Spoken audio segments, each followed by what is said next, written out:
ये HDP second year वालों को ऑनलाइन क्लास लेने के लिए धन्यवाद।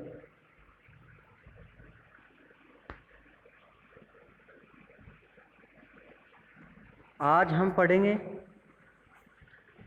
कि जो डाइजेस्टिव सिस्टम पर जो टॉपिक चल रहा था उसके बारे में ही अध्ययन करेंगे। इससे पहले आपको पढ़ा दिया था कि कुटकी, जैनसन और माल्ट, पेप्सिन आदि के बारे में। तो ये सारी जो औषधियाँ हैं वो डाइजेस्टिव सिस्टम पर किसी न किसी तरह कार्य करती हैं। तो आज हम पढ़ेंगे कि दस्तकारक औषधि जो डाइजेस्टिव सिस्टम पर कार्य करती है। तो दस्तकारक औषधि कौन सी होती हैं कि वे औषधि जो पाचन तंत्र पर यानी डाइजेस्टिव सिस्टम पर दस्त उत्पन्न करती हैं उन्हें दस्तकारक औषधि कहते हैं। जैसे अरंडी का तेल। तो अरंडी का तेल कई बार आपके एग्जाम में पूछ लिया गया है। तो अरंडी का तेल अंडोली के बीजों से प्राप्त किया जाता है, जिसका रंग हल्का पीलापन तथा स्वाद ऐशनीय गंध वाला गाढ़ा द्रव होता है, यानी इसमें विशेष प्रकार की तीक्ष्ण गंध आती है। एक नोट के माध्यम से आपको एक शब्द के बारे में अध्ययन कराया है कि जो अंडोली के बीज से प्राप्त खल होती है, यानी तेल निकालने के बाद जो खल होती है उसमें एक रेसिन नामक हानिकारक पदार्थ पाया जाता है, यानी एंटी न्यूट्रिएंट फैक्टर पाया जाता है। कौन सा? रेसिन, जो आपके रेगिस्तान में कई बार पूछ लिया गया है। और अंडोली का जो तेल होता है इसका उपयोग, सबसे इम्पोर्टेंट उपयोग इसका यही है कि दस्त के रूप में, और दूसरा उपयोग है लैक्सेटिव के रूप में, यानी बच्चा जन्म लेने के बाद जो पहला मल त्याग नहीं कर पाता है तो इसको एक ढक्कन या उससे कम हम बच्चे को देते हैं और मल त्याग कर देता है। और इसका उपयोग बंद पड़ जाने पर करते हैं। एक नोट के माध्यम पर और जानकारी है कि मादा पशु बच्चे को जन्म देने के बाद पहला मल त्याग करता है, उसे हम म्यूकोनियम के नाम से जानते हैं या म्यूकोनियम कहते हैं। ये परिभाषा आपके कई बार एग्जाम में पूछ ली गई है। अब है आपके पाचन तंत्र पर कार्य करने वाली औषधि एलोब। एलोब को हम हिंदी में ग्वारपाठा के नाम से जानते हैं। जो सभी गांव के लोग हैं वो जानते हैं कि ग्वारपाठा क्या होता है, जिसका हरा रंग होता है, हरा भूरा, और मोटे गद्देदार होता है, उसे ही हम एलोब कहते हैं। एलोब ग्वारपाठा के पौधों की पत्तियों को निचोड़ करके जूस के रूप में प्राप्त किया जाता है, उसे ही हम एलोब कहते हैं, जिसका उपयोग दस्त के रूप में करते हैं, पेट दर्द में करते हैं, पेट के कीड़ों को बाहर निकालने में करते हैं, और एलोब का उपयोग प्लास्टर बनाने में करते हैं। एलोब का उपयोग कर्मिनेटिव के रूप में यानी आंतों से गैस बाहर निकालने में करते हैं, और एलोब का उपयोग आयुर्वेदिक जो औषधियाँ होती हैं उसमें विशेष तौर पर ज़्यादा काम लिया जाता है कि बाल आदि झड़ने से रोका जा सकता है।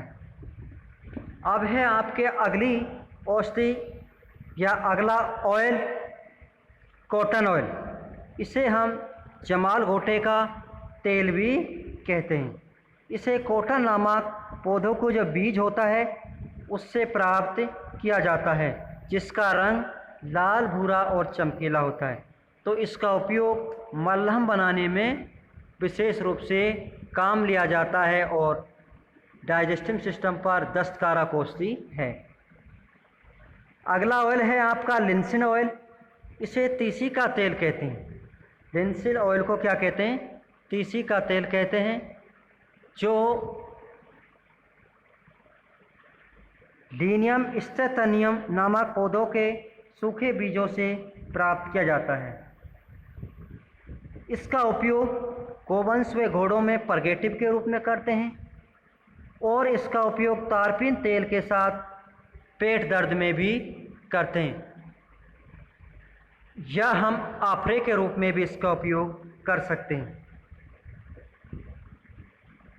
लिंसिड ऑयल का उपयोग टारपिन के साथ बाहरी तौर पर जो कीड़े होते हैं उनको मारने के रूप में भी हम उपयोग करते हैं। अगला है आपके टिंचर एसोफोएडिटा।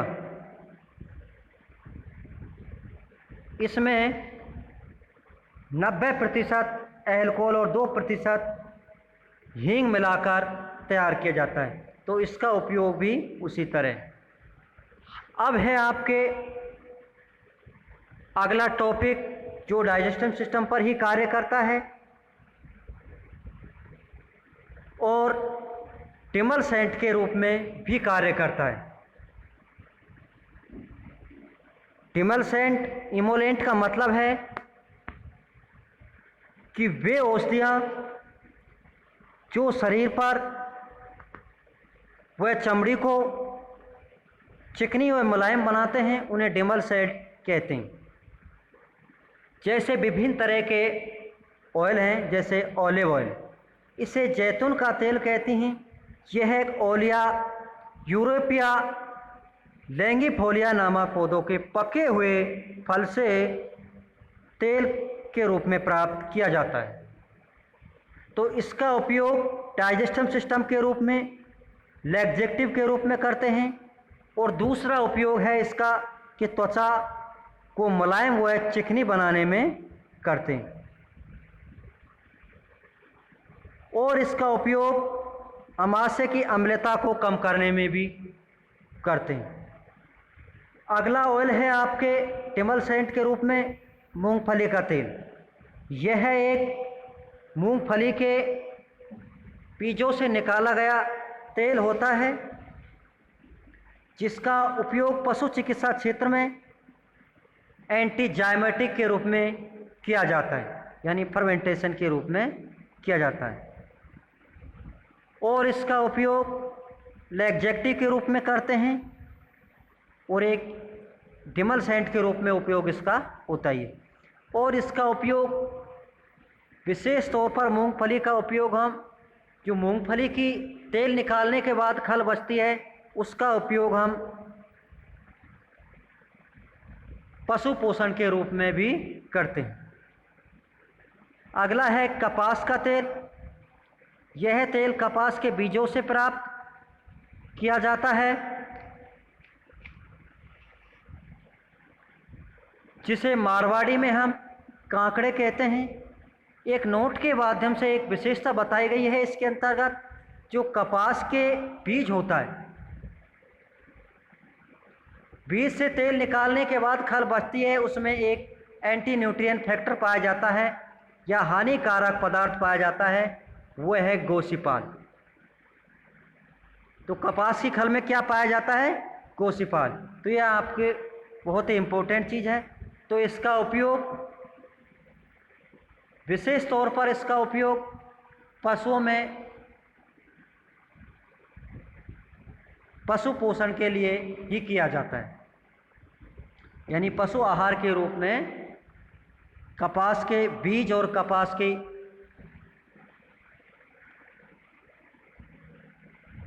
जो खल होती है उसका उपयोग किया जाता है। अगला है सरसों का तेल। तो सरसों का तेल सरसों के बीजों से प्राप्त किया, तो इसका उपयोग जनरली सभी लोग जानते हैं कि सरसों के तेल में एक हानिकारक पदार्थ पाया जाता है जो मायोसिन होता है, और इसकी खल में प्रेसिका नामक हानिकारक पदार्थ पाया जाता है, जिसकी वजह से पशु इसकी खल को कम खाता है या इसकी खल को कम उपयोग लेता है, क्योंकि इसमें विशेष प्रकार की गंध आती है जिससे पशु सही तरीके से नहीं खा सकता। तो इसका उपयोग टिमलसेंट के रूप में जनरल ही सभी करते हैं, यानी त्वचा को मुलायम बनाने के लिए। और सरसों का तेल का उपयोग विशेष प्रकार की जो सूजन होती हैं, लिनीमेंट के रूप में इसका उपयोग किया जाता है। और सरसों का तेल का उपयोग डाइजेस्टिव सिस्टम पर पशु को दुग्ध उत्पादन बढ़ाने के लिए हम पशु को तेल भी देते हैं।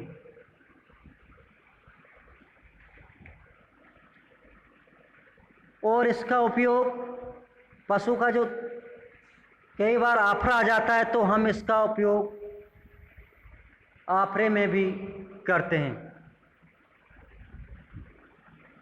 अगला है नारियल का तेल। यह एक नारियल के पके हुए फलों को सुखा करके प्राप्त किया जाता है, जो सर्दियों के मौसम में जम जाता है और गर्मियों के मौसम में पिघल जाता है, यानी तरल हो जाता है। तो इसका उपयोग, नारियल का तेल का उपयोग हुमन के अंतर्गत वो डिमलसेंट के रूप में करते हैं, यानी बाल हैं आदि को सुरक्षा के लिए या मजबूत बनाने के लिए नारियल तेल का उपयोग करते हैं। और इसका उपयोग पशु आहार के रूप में भी करते हैं तथा इसका उपयोग फंगल इन्फेक्शन में भी नारियल तेल का उपयोग करते हैं, यानी हेयर ऑयल के साथ फंगल इन्फेक्शन हो जाता है तब भी इसका उपयोग करते हैं। अगला है आपके लिक्विड पैराफिन। तो लिक्विड पैराफिन का उपयोग एनीमा के रूप में, लुब्रिकेंट के रूप में, डिमलसेंट के रूप में करते हैं।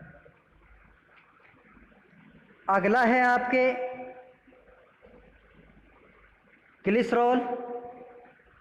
इसका उपयोग साबुन निर्माण के बाद जो उप उत्पाद बढ़ता है उसे ग्लिसरीन कहते हैं। तो ग्लिसरीन का उपयोग भी सभी जानते हैं कि मुंह को छालों के रूप में भी करते हैं। विशेष प्रकार की गोलियां होती हैं, उनका उपयोग भी किया जाता है, जिसको देह गोवा में आसानी से रखा जा सकता है और सही टेम्परेचर पर पिघल कर अपना कार्य शुरू कर देते हैं। और इसका उपयोग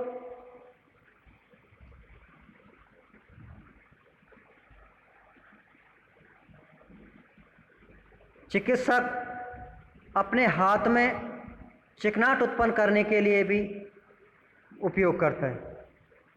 अगला है गम अकेसिया।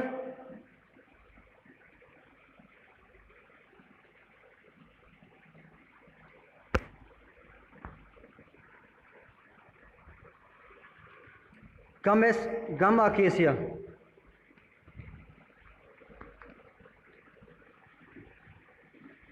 तो गम अकेसिया है एक बबूल के तने व शाखाओं से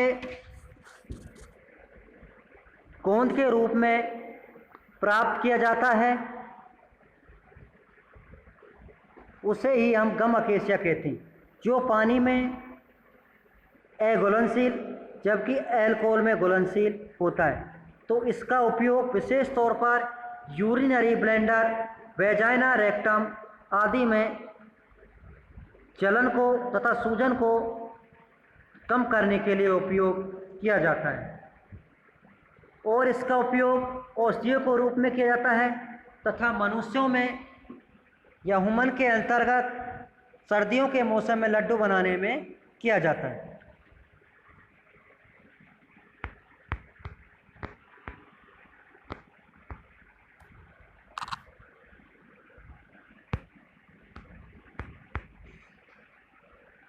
अगला है आपके वनस्पतियों के रूप में प्राप्त होने वाली औषधि।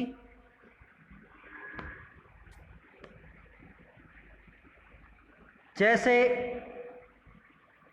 टॉनिक एसिड, यह एक सफ़ेद पीला हल्के भूरे रंग का पाउडर होता है जो पपड़ियों के रूप में प्राप्त किया जाता है। तो टॉनिक एसिड का उपयोग हम एंटीसेप्टिक के रूप में किया जाता है और इसका 1% घोल बनाकर स्प्रे के रूप में भी हम काम लेते हैं। और टैनिक एसिड का उपयोग दुग्ध उत्पादन के रोकने के लिए भी हम उपयोग लेते हैं। डिसेंट्री में इसका 1% घोल एनीमिया का रूप में काम लेते हैं। एक नोट के माध्यम से एक विशेषता बताई है इसके अंतर्गत कि जो नाक से ब्लड बाहर आता है उसे एपेटैक्सिस के नाम से जानते हैं। अब है कटेचु। यह एक प्राकृतिक टैनिन होता है जिसे हम कत्था कहते हैं, जो पान में लगाया जाता है। पशु चिकित्सा में इसका उपयोग मुख्य रूप से पाउडर व टिंचर बनाने में किया जाता है।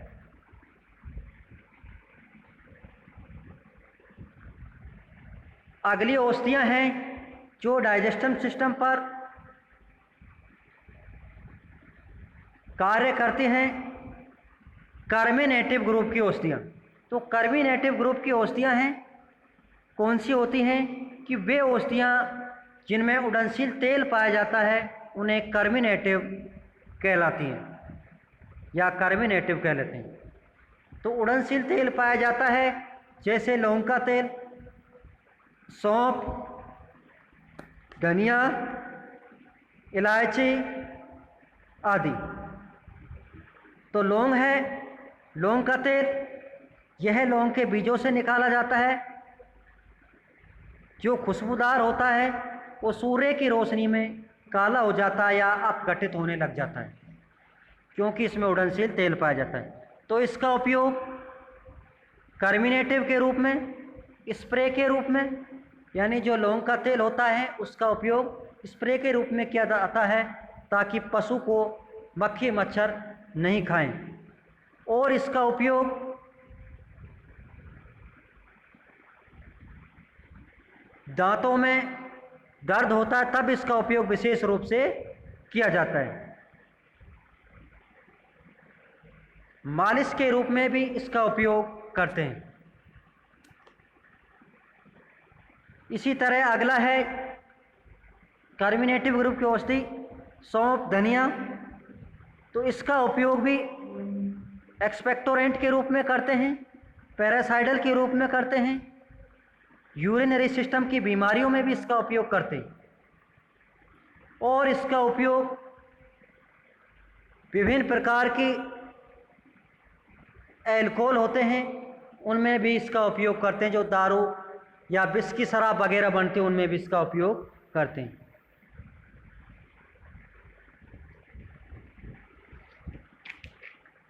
अगला है आपके काउंटर इरिटेंट के रूप में प्राप्त होने वाली औषधियाँ। तो काउंटर इरिटेंट का मतलब है कि वे औषधियाँ जो शरीर के ऊतकों में जलन उत्पन्न करके वहाँ के ऊतकों में कार्य क्षमता बढ़ा देना काउंटर इरिटेंट कहते हैं। जैसे तारफिन का तेल, ये विशिष्ट वेरी इम्पोर्टेंट है, कई बार एग्जाम में पूछ लिया गया है। तारफिन का तेल, इस तेल को हम चीड़ की विभिन्न प्रजातियों से प्राप्त किया जाता है। तो इसका उपयोग विशेष तौर पर एंटीजाइमोटिक यानी आफरे के रूप में, एंथेलमेटिक, कृमियों को मारने में, मैगट वुंड में इसका 100% उपयोग करते हैं। और यूरिनरी सिस्टम की बीमारियां होती है उनमें इसका उपयोग करते हैं। टेप वर्म नामक परजीवियां होते हैं उनमें इसका उपयोग करते हैं। अगला है नीलगिरी का तेल। इसे नीलगिरी के पेड़ के पौधों को पत्तों से डिस्टिलेशन के रूप में यानी काढ़ा के रूप में प्राप्त किया जाता है। तो इसका उपयोग दर्द निवारक में, घावों पर एंटीसेप्टिक के रूप में, और इसका उपयोग विक्स बनाने में किया जाता है। अगला है काली मिर्च। ये पिपर नेग्रम पौधों का सूखा हुआ फल होता है जिसका उपयोग आफरा, आफाज, कार्मिनेटिव, स्टोमैचिक, एंटीस्पाज्मोडिक के रूप में करते हैं। अगला है लहसुन। तो लहसुन का उपयोग हम आफरे, अपाज आदि में करते हैं। तो आज के लिए इतना ही काफ़ी है। अगली क्लास में अन्य टॉपिक का अध्ययन करेंगे।